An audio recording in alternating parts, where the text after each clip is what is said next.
Viewers, we have another big breaking news in at this hour.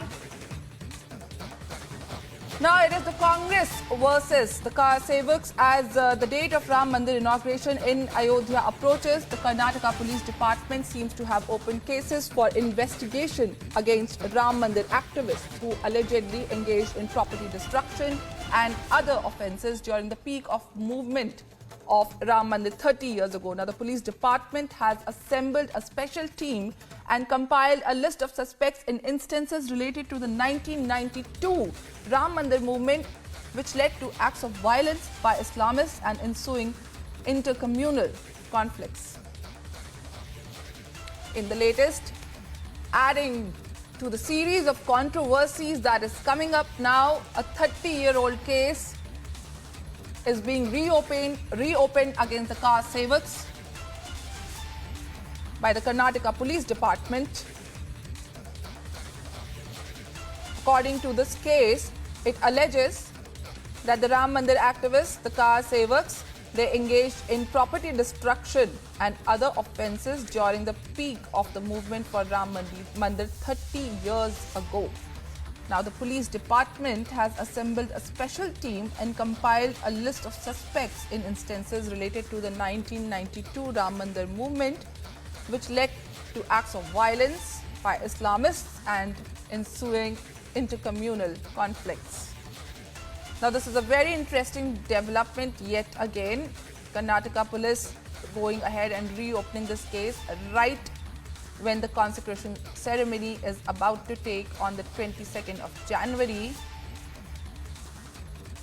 putting the whole intention of doing that under clouds, whether it is justice or it is just vendetta politics against the consecration ceremony. For more on this, viewers, we have our colleague Prajwal, who is reporting live from Bengaluru. Prajwal, another controversy has been added to the consecration ceremony as Karnataka police has decided to reopen a 30-year-long case against the karsevaks who were involved in this whole Ram Mandir movement in 1992, while there are also allegations of acts of violence by Islamists. What do you have to say to that, Prajwal?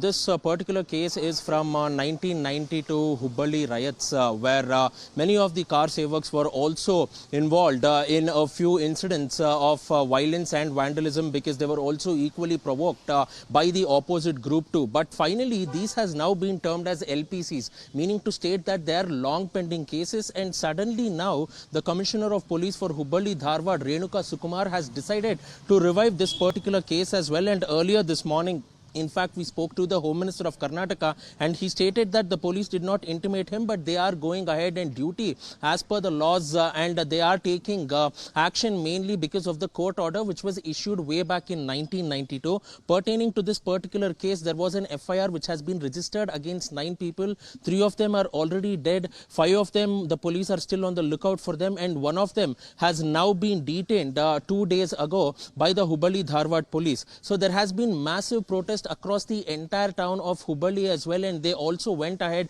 and get out the Sahahar police station where this particular case was filed, because one of them has now been taken into custody, and that is 75-year-old Shrikant Pujari. He's 75 years old, meaning to state that at the time when this incident had happened, he was only 34 years old. And at this point of time, there are a lot of questions mainly on the Congress government in the state of Karnataka. Why we say this is because in 2016, the Siddaramaiah government had gone ahead and withdrawn over 350 cases against over 1,000 PFI cadres as well, and now the PFI is a banned outfit too. So when the government can go ahead and withdraw cases against PFI cadres, why can't they go ahead and withdraw these particular cases, and why revive them after so long? To which the police department has gone ahead and stated and defended that there is absolutely no political motivation, and they want to make sure that this particular case goes ahead and reaches a logical conclusion too. But what about the riots which happened in Mysuru through in 2013, in 2011 riots which happened in Hubballi, in Shimoga the riots which happened in 2017. There are many other riot cases as well, but more over 100 to 150 people are yet to be nabbed or detained and taken into custody. But now at this point of time, they go ahead and arrest these Hindu karsevaks as well. So this has been absolutely condemned, and we are also getting to understand that many pro-Hindu groups have already gone ahead and approached many of the Congress ministers, stating that there will be an intense protest in the state of Karnataka. First and foremost, they are questioning these timings of the arrest as well.